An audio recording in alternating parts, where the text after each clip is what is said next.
of Commerce and Industry greatly values the long-standing and cordial relations it has enjoyed with the Embassy of the Federal Republic of Germany. That is marked by mutual goodwill, cooperation, and shared economic objectives. We sincerely appreciate the Embassy continued support to the business community of Sialkot, urgent requests related to appointments and consular services. Such cooperation has played an important role of bilateral trade and promoting business engagement. The year 2026 marks the 75th anniversary of diplomatic relations, culture, and economic liberalism. We deeply value our relation with Germany and all keen to further strengthen multidimensional and mutually beneficial cooperation in trade, investment, technology, and human capital development. Pakistan acknowledges and deeply appreciates which has emerged as an cornerstone in strengthening trade relations between Pakistan and European Union. Since its inception in 2014, GSP Plus has significantly enhanced cooperation. I would also like to highlight that Germany remains one of the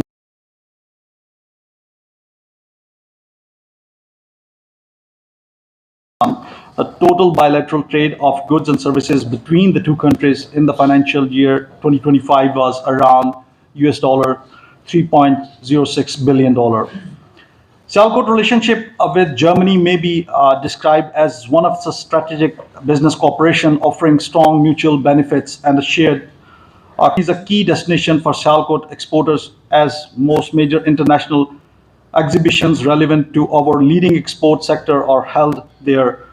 Exporters from Sialkot, prominent exhibitors showcasing their products and building long-term business linkages with German and European counterparts. As many of them in Germany are oftentimes sensitive and critical for sustaining and expanding commercial relationship.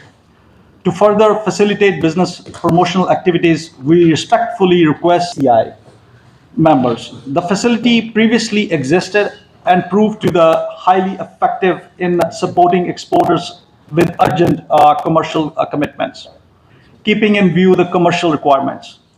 Your Excellency, exporters of Sialkot are working with a majority of leading European brands across key export sectors as our integration with EU value chains rapidly, with MDR for surgical instrument and LWG certificates for leather goods being and consumer confidence. The cost of compliance has become extremely high and beyond the capacity of SME division clusters such as Sialkot to adopt within short time frames. In this context, we seek Your Excellency's facilitative role in taking up these concerns with the relevant authorities to help ease the compliance transition. Such support would ensure continuity of trade and prevent adverse impacts on SME stakeholders on both sides. Your Excellency would appreciate that Sialkot proudly stands as Pakistan's export capital and a globally recognized hub of small and medium enterprise.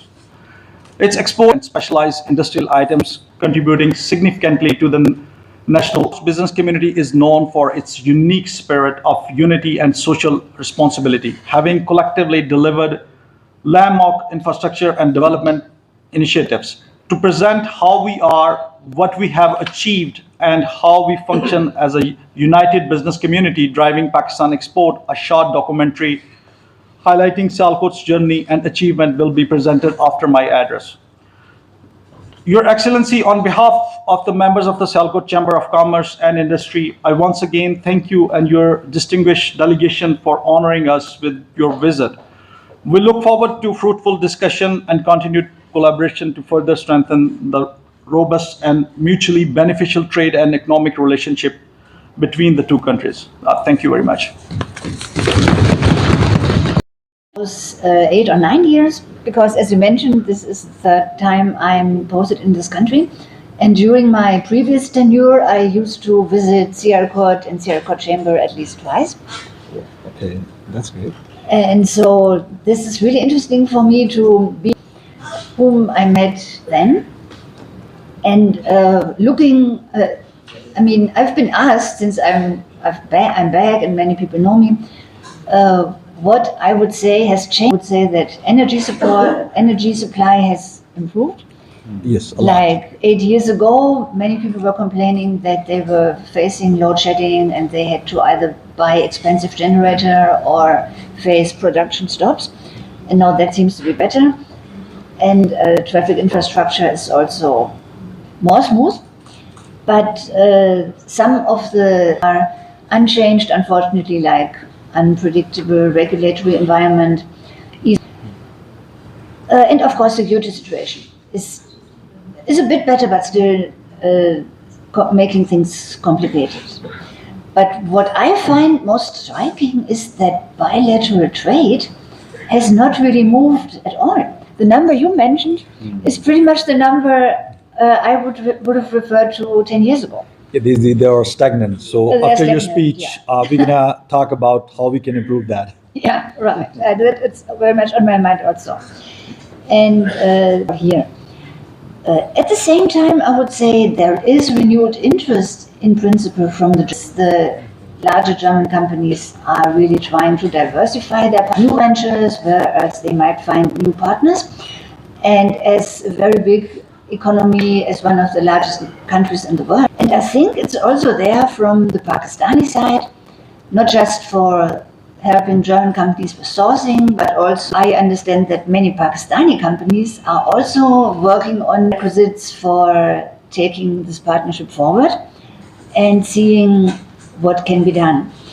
When it comes to the economic framework conditions, we are quite optimistic by the way the IMF structural reform program is going. I understand that many in the business do have some issues with it because taxation and some regulations where the government says they have to do that because of IMF. I'm not sure this is necessarily really always the case, but maybe sometimes. But because the reforms will be taken to the end, because the issues I mentioned that make it difficult to improve, more transparency, fairer taxation for everybody by enhancing the number of taxpayers, by enhancing the reach of the tax net. So all these things doing business also. And we are on the board for the IMF and we will look at any extensions or any tranches on the basis of merit. So we are following this progress that is being made or lack thereof very carefully. Similar, it's for the GSP Plus, which you already also mentioned. The EU monitoring mission has just completed that. And my request, since you also mentioned the important role of your chamber in advocacy, please advocate with the government that they should not take GSP Plus for granted for review takes place and where Pakistan has to reapply for the benefits. Mobile repair, they used to run mobile repair courses, but last year we changed that. We talked with their administration and with the help of our industry people, we have designed 4 courses. 2 are specifically for women because 50% of our population are now women, and surgical industry is one of those industries where women entrepreneurs are entering every day.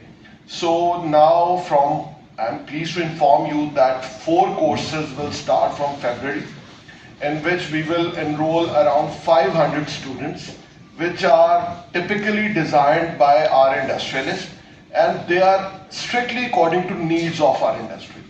And from these 4, 2 are specifically designed for women, because we want women to work on because previously they used to work in offices or in packaging, but now we want to bring them on manufacturing floors too.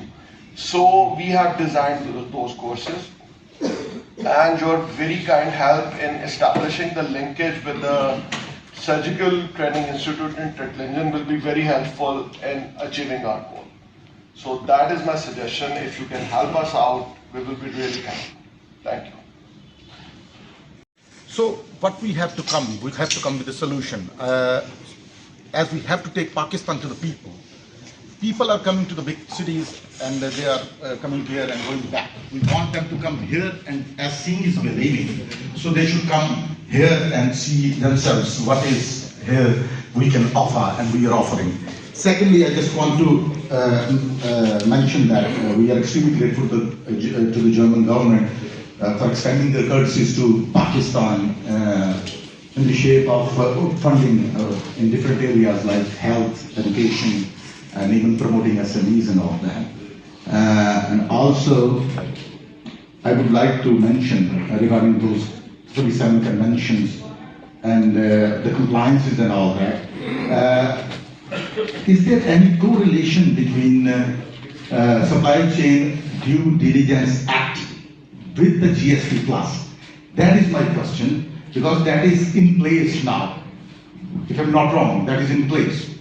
So that is my question to you, and we are extremely grateful to you once again, Excellency. Thank you very much. I think when I met the regular chamber for the first time, I was the only woman in the room. Oh my God. Then I asked, really, don't you have any women? And then they quickly went to find some.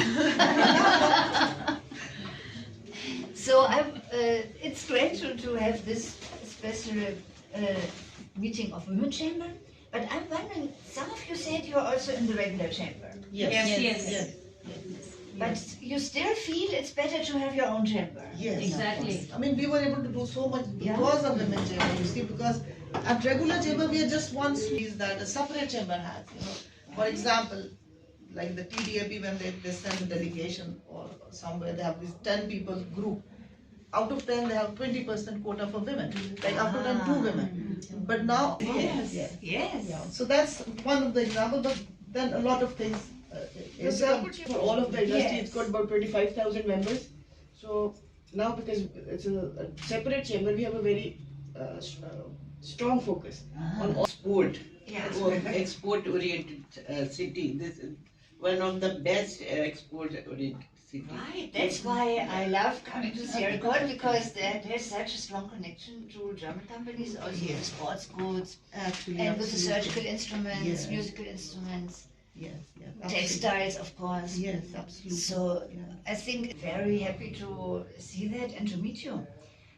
I think otherwise, when it comes to economic cooperation, things have not really changed so much since I was here the last time. I think the energy situation got a bit better. Yeah. 10 years ago, many entrepreneurs were still burdened by load shedding, Yeah. and that seems to have improved, and also infrastructure, roads are better. But many of the other problems are still there. Pakistan is still not, you mentioned ease of doing business. It's surprised by sudden regulatory changes. Taxes are very complicated, and some of them feel singled out, because once you enter the tax net, the tax net really comes after you in a big way. Sometimes there's lack of transparency, sometimes red tape simply complicated regulations, and I'm sure all single Pakistani Yes, entrepreneurs also Yes. have that issue. So that's why, strangely, the statistics in terms of trade and investment have not really changed. Exactly. Yeah. Actually, And that's since it. last and we have been talking to the government since last 2 years that this is going to happen. If you're going to do this, it's going to make the thing worse. Even the Secretary of Commerce came, but it's really alarming that the exports are going down. Was that because of IMF? Or some? We had and a now fixed it's- tax regime, and now they have For changed it exporters. For exporters. Ah. For exporters, there was a fixed tax of 1% on total revenue, and it was deducted at source. But now they've changed it to normal, like other companies, which means that you have to have the whole firm audited and everything. So which makes it very complicated, and then discourages people, because then you have to interact with the And then they have given a lot of Tax authority authorities. to the into the right direction. It's no longer on the brink of default. Exchange better, rates yes. has stabilized, and that's very important for trust building of foreign partners. Exactly. If situation is a bit shaky, financial-wise, macroeconomically, of course, they stay away. And now that might be picking up. Of course, there is always the question, this is not the first IMF program I'm seeing in action, and normally at some point the enthusiasm for reforms, for changing slackens off, and then things slide back to the same old stuff. So I hope this is not going to happen this time, that the government really pulls through and gets the thing done. And the same goes for GSP Plus. I think you all benefit in some way or other from GSP Plus. Definitely. All those in textile sector. Yes. Yeah, it's huge. It was a huge benefit for us. Yeah. Actually. And The boom in textile sector came only after this Okay. GSP Plus, which was in I think 2005 or something. First it was GSP and then it was GSP Plus. Yes, definitely, yes. but the thing is, we just had a monitoring mission from the EU in town, and they did some monitoring about how the government is implementing all these international conventions, 27 of them, most of them human rights, but some also on labor standards, some on